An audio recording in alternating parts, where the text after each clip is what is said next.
Hey there. Today we're going to look at how to connect Monday.com to Google Sheets with automated two-way sync. So let's get started. First, go to Monday.com and click the Login button in the top right corner. Over here, log in using Google or enter the email linked to your Monday.com account. Then, once you're inside your workspace, move to the top right corner. After that, click the dotted square icon to open the app Marketplace.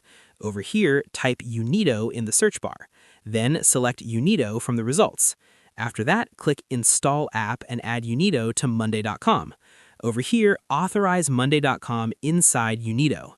Then authorize Unido inside Monday.com to allow syncing. After that, open Google Sheets and install the required Unido plugin. Over here, make sure the plugin is enabled for two-way sync. Then go back to Unido and follow the step-by-step setup guide. After that, select the data you want to sync between Monday.com and Google Sheets. Over here, set the sync rules and confirm the connection. Then complete the setup and let the two-way sync start automatically. And that wraps it up. Appreciate you watching. See you in the next.